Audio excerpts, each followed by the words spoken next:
عبد الواحد قریشی صاحب کو مولانا طارق جمیل صاحب کے اوپر بہت سارے اعتراضات ہیں۔ وہ کہتے ہیں کہ مولانا طارق جمیل صاحب نے جا کر عمران خان صاحب کے ساتھ بیٹھ کے دعا کیوں کی؟ پہلی بات تو یہ ہے کہ دعا ایک عبادت ہے، اس کو کسی وقت بھی کہیں بھی کیا جا سکتا ہے، تو اس کے اوپر اعتراض کرنے کی گنجائش نہیں ہے۔ اور اس کے بعد دوسری بات یہ ہے کہ اگر مولانا صاحب وہاں پر تشریف لے گئے تو انہوں نے پاکستان کی فلاح بہبود کامیابی کے لیے دعا کی، پاکستان کی حفاظت کے لیے دعا کی، اور پاکستان کی عوام کی حقیقی آزادی کے لیے دعا کی ہے۔ اگلا اعتراض، اگر مفتی صاحب آپ یہ کہتے ہیں کہ مولانا طارق جمیل صاحب نے عمران خان صاحب کی حمایت کے لیے دعا کی ہے، تو اس کا جواب میں یہ دوں گا کہ اگر مولانا فضل الرحمان صاحب عمران خان صاحب کی طرح سیاست کرتے کہ عمران خان نے اللہ کے نبی کی ناموس کے لیے کفار کے درمیان میں کھڑے ہو کر بھی بڑے جرت کے ساتھ کہا کہ اللہ کے نبی ہمارے دلوں میں رہتے ہیں، اور جب کوئی اللہ کے نبی کے بارے میں غلط بات کرتا ہے تو ہمارے دل کو تکلیف ہوتی ہے، اور دل کی تکلیف تو بڑی ہی سخت ہے۔ اور عمران خان صاحب نے پاکستان کی غریب عوام جس کو عرصہ دراز سے رگڑا جا رہا ہے اور ان کو تکلیف پہنچائی جا رہی ہے، اور ان کی خیرخواہی کے لیے آواز بلند کی ہے، اس لیے مولانا نے جا کر ان کے لیے اللہ تعالیٰ کے سامنے ہاتھ پھیلایا، اللہ اس کو کامیابی عطا فرما دے۔ اگر ایسی سیاست جیسی عمران خان کر رہا ہے، اگر فضل الرحمان بیچارہ بھی ایسی سیاست کرتا کہ وہ عوام کی غریب عوام جو ہے جو مہنگائی میں پس رہے ہوتے ہیں ان کے لیے آواز اٹھاتا، لیکن افسوس تو یہ ہے کہ مولانا صاحب کو جب کرسی مل جاتی ہے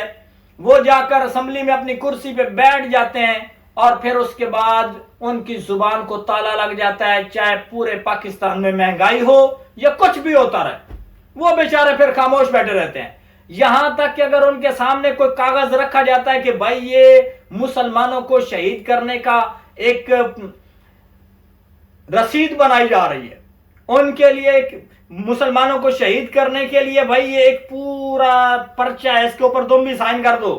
کہ بھائی بس مسلمانوں کو جا کر رگڑ دو، ان کو شہید کر دو، تو یہ اس کے اوپر بھی دستخط مار دیتے ہیں کہ چلو بھائی میری طرف سے بھی اجازت ہے۔ اگر نواز شریف زرداری کی طرف سے اجازت ہے تو میں بھی اجازت دیتا ہوں، جاؤ کوئی بات نہیں، تم جا کر ان کو شہید کر سکتے ہو۔ جب اس طرح کی سیاست کریں گے تو پھر تو ان کے لیے دعائیں عوام نہیں کرے گی نا۔ عمران خان صاحب کے لیے مولانا طارق جمیل صرف دعا نہیں کر رہا، پوری امت مسلمہ، پوری دنیا کے اندر مسلمان ان کے لیے دعائیں کر رہے ہیں، اور مولانا اگر ایسی سیاست کرتے تو ان کے لیے ضرور ایسی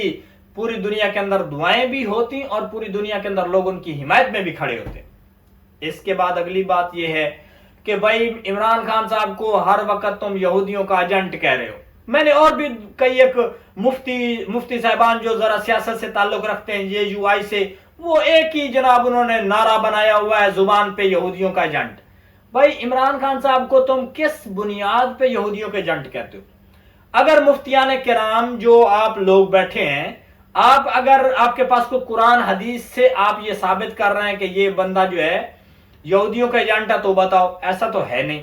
اب رہی بات کہ تم اس کو مفتی عبد الواحد قریشی صاحب، تم جو اس کو عمران خان کو یہودیوں کا ایجنٹ کہہ رہے ہو، اس بنیاد پہ کہہ رہے ہو کہ اس کے یہودیوں کے ساتھ تعلقات ہیں، یہ کافروں کے ساتھ اٹھتا بیٹھتا ہے، یورپ کنٹری میں اس کی کفار کے ساتھ تعلقات واسطے ہیں، اس وجہ سے یہ یہودیوں کا ایجنٹ ہے۔ تو اب اس کا جواب ذرا میرے بھی پھر اعتراض ہے کہ بھائی ایسے اگر کسی کے ساتھ تعلق رکھنے سے وہ بندہ ان کا ایجنٹ بنتا ہے تو پھر تو فضل الرحمان صاحب کو دیکھو، اپنی جماعت کے اندر اس نے شیعوں کو بھی داخل کیا ہوا ہے،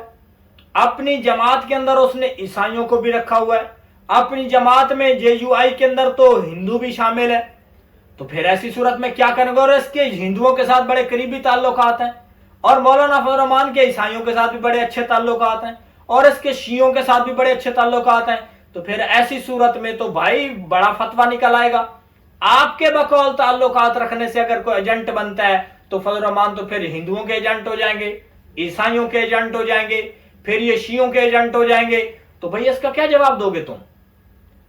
تو بھائی کسی کے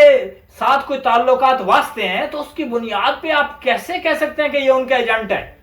جب ایک بندہ جو ہے وہ برملا کہہ رہا ہے، اللہ کے نبی صلی اللہ علیہ وسلم کی سیرت کو سیکھنے کی پاکستان میں عوام کو ترغیب دے رہا ہے، اور وہ کفار کے اندر کھڑے ہو کر برملا کہہ رہا ہے کہ اللہ کے نبی ہمارے دلوں میں رہتے ہیں، آپ اس کو یہودیوں کا ایجنٹ کس بنیاد پہ کہہ سکتے ہیں؟ مفتی صاحب بڑی احتیاط کرنی پڑے گی۔ اگر آپ نے تعلقات کی بنیاد پہ فتوے دینا شروع کیا کہ یہ بھی ایجنٹ ہے، یہ بھی فلاں کا ایجنٹ ہے، تو ایسی صورت میں پھر تو بہت سارے فتوے مولانا فضل الرحمان کے اوپر اور ان کی پارٹی میں رہنے والے مولویوں کے اوپر بھی کھل جائیں گے۔ پھر تو یہ ہوگا کہ نواز شریف چور ہے، نواز شریف چور ہے، میں نہیں کہہ رہا ہوں، فضل الرحمان کے بقول، زرداری چور ہے فضل الرحمان کے بقول، تو پھر تو یہ چوروں کا ایجنٹ ہو جائے گا۔ تو اس لیے میرے محترم گزارش یہ ہے مفتی صاحب، آپ ماشاءاللہ پڑھے لکھے آدمی ہیں، سمجھدار مولانا ہیں، تو میری آپ سے گزارش ہے کہ صرف آپ مفتی صاحب نہیں ہیں، اس دنیا میں اور بھی بہت سارے مفتی زندہ سلامت ہیں، اگر آپ ایسے فتوے دیں گے تعلقات کی بنیاد پہ تو کوئی آپ کو اس کا جواب بھی دے گا۔ تو آپ سے گزارش ہے آپ ذرا ٹھنڈے رہیں، اللہ تعالیٰ آپ کو اور مجھے دین کو سمجھ کر اور صحیح عمل کرنے کی توفیق عطا فرمائے۔